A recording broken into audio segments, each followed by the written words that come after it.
morning, guys, and I'm sorry I look like crap. I've been crying. I'm out on the beaches this morning, checking things out. I was really hoping I wasn't gonna find this, but I did. I'm at Naples Beach between Central and First Ave, and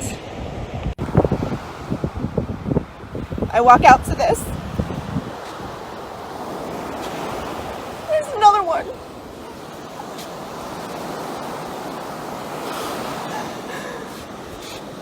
When is this?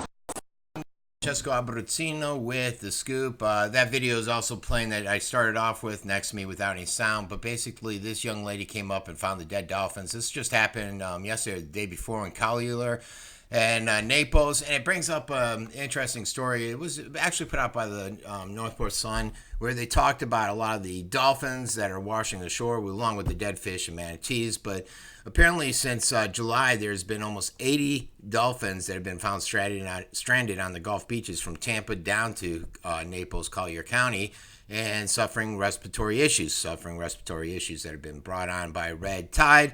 And it's been so bad that they've categorized them as an unusual mortality event, according to this Dr. Erin Leone with the FWC. And she said that the dolphin deaths in the water far exceed those of back in 2006, where they had 190 deaths. She said if they are found, out of the ones that were found, I guess only two, NOAA, NOAA, was only able to rescue two of those, unfortunately. And they're getting this way because, as we all know, they're eating infected fish that were infected by the red tide. They can also inhale like us humans, and it gets into them, causes mortality. But that's also why the birds have been dropping out of the sky. Not as much. We're not seeing it as much because it's not as bad. But the impacts and the effects of red tide are still out there. Especially, a lot of people say, I was on Venice Beach. I didn't smell red tide. Well, no. I was surfing on Sunday, I believe it was, and I didn't smell red tide until I was in the water. I started having respiratory issues. I could smell it. My eyes started getting irritated. Same will happen when I go out surfing today and tomorrow.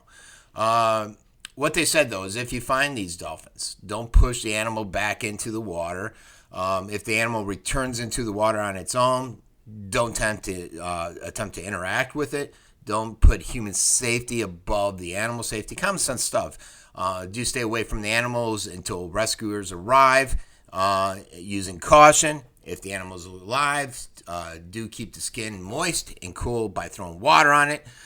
Keep the crowds and noise away. Do report it, obviously, and collect any parts of the dead animals. And they are covered by the Marine Mammal Protection Act. So, again, this just occurred in Collier County, so it's here.